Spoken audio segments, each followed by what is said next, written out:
Assalamualaikum warahmatullahi wabarakatuh. Perkenalkan, nama saya Widuri Eka Febrianti dengan NIM 2301020017, Program Studi Teknik Informatika. Kali ini saya akan membahas mengenai pengantar teknologi informasi, yaitu IoT, Big Data, AI, dan Machine Learning. Yang pertama, Internet of Things atau IoT adalah sebuah konsep yang terhubung dengan perangkat sebagai media komunikasi berbasis internet. Dengan adanya IoT, seorang user dapat saling terhubung dan berkomunikasi untuk melakukan aktivitas tertentu, mencari, mengolah, dan mengirimkan informasi secara otomatis. Singkatnya, semua perangkat dan benda yang melakukan transfer dan juga transmisi data melalui jaringan wireless dan internet.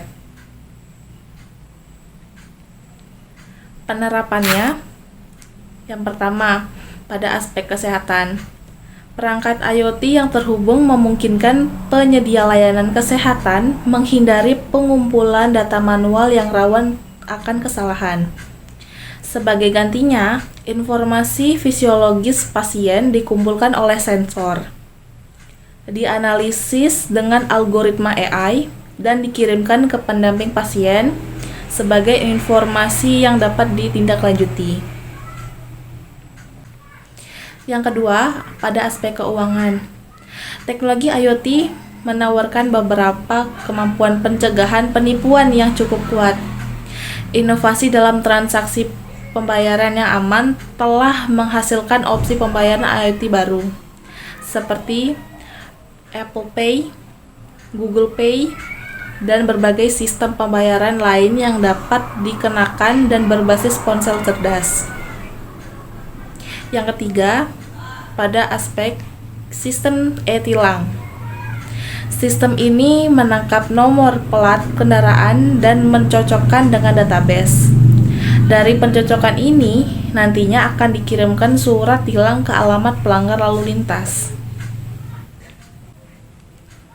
Kemudian, syarat IoT terdiri atas sensor, konsumsi daya rendah, security, dan safety.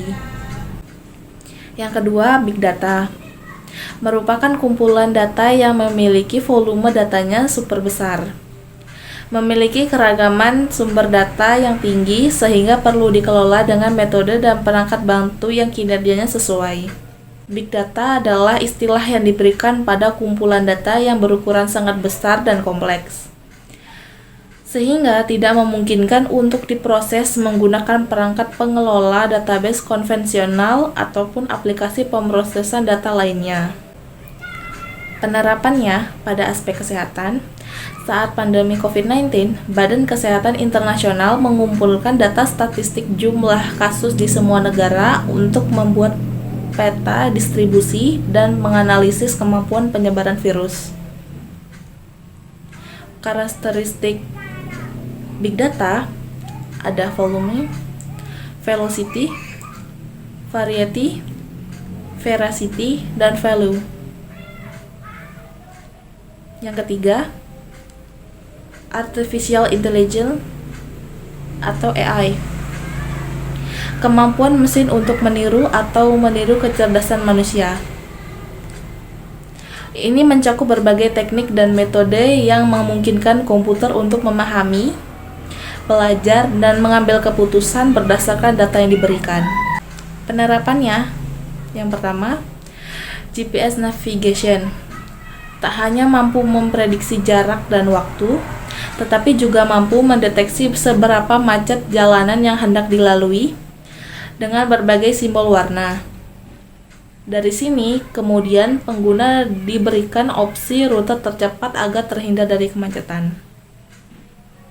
Yang kedua, iklan produk.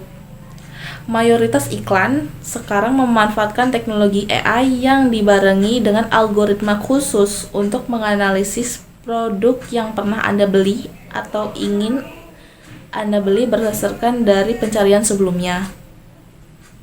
Yang ketiga, m-banking.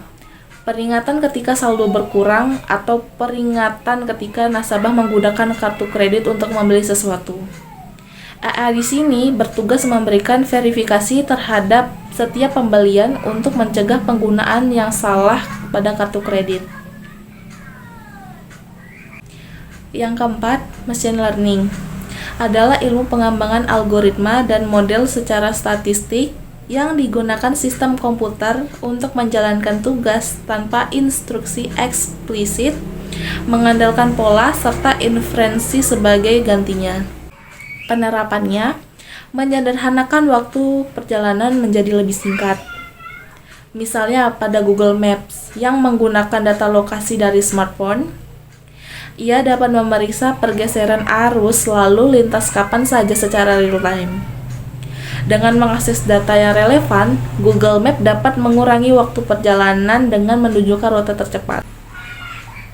Juga dapat menganalisis perkiraan harga perjalanan, mengakurasi lokasi penjemputan, mengoptimalkan rute terpendek, dan mendeteksi penipuan. Sekian pembahasan dari saya. Assalamualaikum warahmatullahi wabarakatuh.